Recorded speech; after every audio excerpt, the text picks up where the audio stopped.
had to put a name to the conspiracy that's come down to us through the ages, that some call the Illuminati, some other people call it other things.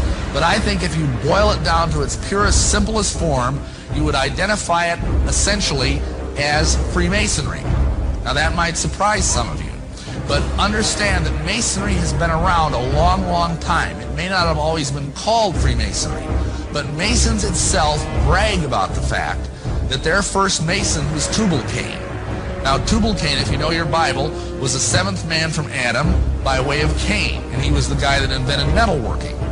And he is supposedly the first Mason. Now that's pretty far back to start a conspiracy. Then of course you have the flood. After the flood, the Masons say that the first Mason was Nimrod. Now of course we all know who Nimrod was. He's the guy that helped build the Tower of Babel. That's pretty good Masonry. He was the person who basically had the idea for a one world government. He wanted to start a United Nations. He had all these great ideas, you know, one world government, all this kind of stuff, new world order. And God had other ideas. And God came down and he cast confusion and changed the languages of the people. So they went and scattered abroad on the earth. That basically tells us what God thinks about the United Nations. This caused the conspiracy to go underground. And for centuries it existed in various forms. And if you look in the books, the literature of Masonry, you will find that Masonry says it is the direct linear descendant from the ancient mystery religions, from the ancient fertility cults. Now what does that mean? That sounds sort of exciting and mysterious and exotic.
القارة الأمريكية يعني اكتشفت عند وصول كولومبوس إليها سنة 1492 وظلت يعني سنوات طويلة غير يعني مستعمرة من الأوروبيين.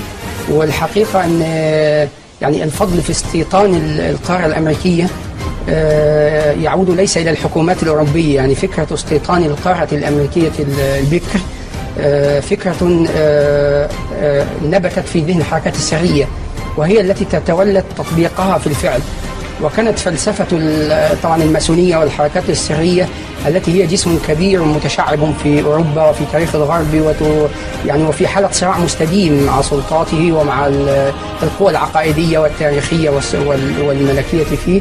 كانت فكرة هذه الحركات أن القارة الأمريكية أرض بكر وخالية من العوائق، فليس فيها سلطات وليس لها تاريخ وليس فيها عقائد وليس هناك حواجز تحول بين من يسيطر عليها وبين أن يشكل مجتمعا جديدا بأفكاره هو وبأهدافه هو ولغاياته هو، وأن يسير هذا المجتمع أو هذا العالم الذي سوف يتكون إلى حيث يريد.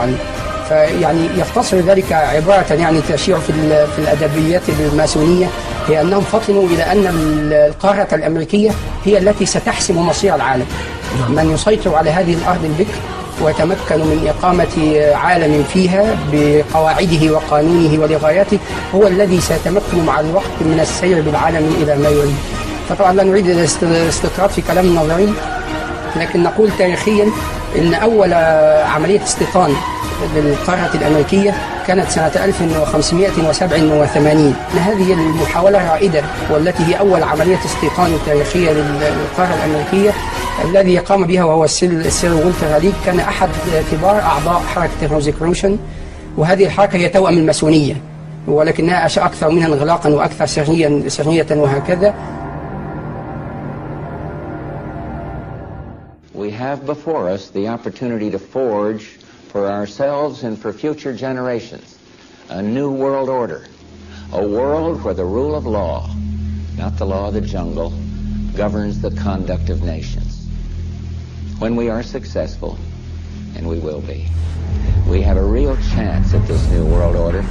Satan does have plans for a one-world government, and you have to control the money. Illuminized Masonic symbolism is all over America. On the back of the dollar bill on the left-hand side above the pyramid it says Annuit Coeptus, which means our enterprise is now a success, or a crowned success.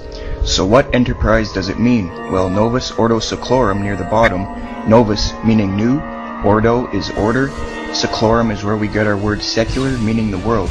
So it means new order of the world, simply new world order. So what it's saying is the New World Order is now a crowned success. This was put on the dollar bill in 1934. 1934 is when the Federal Reserve took total control of the United States monetary system. The Fed is essentially controlled by two Illuminati bloodlines, the Rothschilds and the Rockefellers. President Franklin D. Roosevelt, a 32nd degree Scottish Rite Mason, placed the seal on the dollar bill. Roosevelt was also in the Order of the Nobles of the Mystic Shrine, known for its satanic rituals. The pyramid has 13 steps. In fact, the number 13 is on the bill everywhere. 13 leaves on the olive branch, 13 berries, 13 stripes on the shield, 13 arrows, 13 stars, 13 letters on E pluribus unum, and 13 letters in Annuit Coeptus. Now some people believe 13 is on the bill due to the 13 colonies, but dig a little bit deeper and you'll find the real answer. 13 also represents the 13 top Illuminati families that he traced back to the late 18th century and the early 19th century. He is credible, and that's why he was framed by the government and thrown in a cage. 1776 is in Roman numerals near the bottom. Some think it's because of the founding of the country. Another case of subliminal, indirect, reverse psychological propaganda.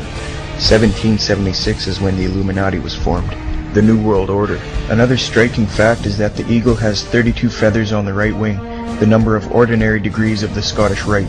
There's 33 feathers on the left wing, representing the 33rd degree. The tail has 9 feathers, which represents the 9th degree of the York Rite. The eagle itself is a prominent icon in Masonry, extensively used in the Scottish Rite.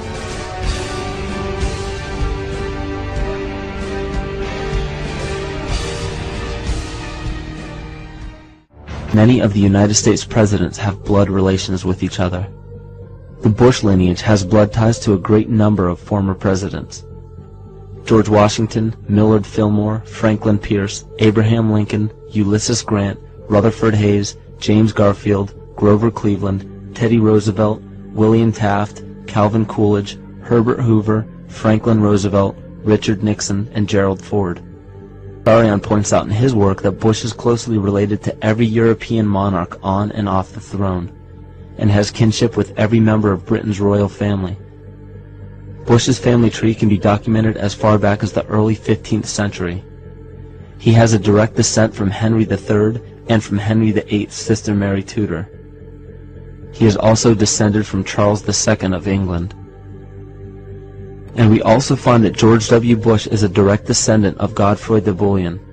Godfrey was the first king of Jerusalem after he recaptured it from the Saracens, which was the name for the Islamic faith during the Middle Ages. It is interesting to note that the current occupation of the United States in the Middle East was re-established by the same family, George Bush Sr. in 1991, and again by George Bush Jr. in 2003. George Bush Jr. is then found to be a cousin to both opposing candidates of his 2 terms in office, Al Gore and John Kerry.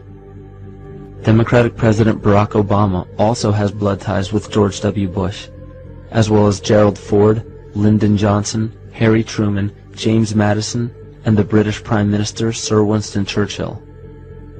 On the opposing side of the 2008 presidential ballot, John McCain is descended from Robert the Bruce, King William I of Scotland, and also Godfrey the Bullion. In either of those first two books, though, who knew you and Dick Cheney cousins? You know, listen, I don't think I'm going to family reunion. I don't know how I'll be greeted. We all know his father, but what about his cousins? A heartbeat away from the presidency is actually a blood relation. He's President Bush's 9th cousin once removed. Cheney's cousin Barack Obama is also Bush's 11th cousin. President Lincoln was President Bush's 7th cousin 5 times removed. And Bush shared more than just a ballot with John Kerry. That's right, they're 9th cousins twice removed. Trace the family tree far enough, and you get Madonna, Celine Dion, and Tom Hanks. Christine, you've heard the adage politics makes strange bedfellows. Apparently politics also makes for strange relations.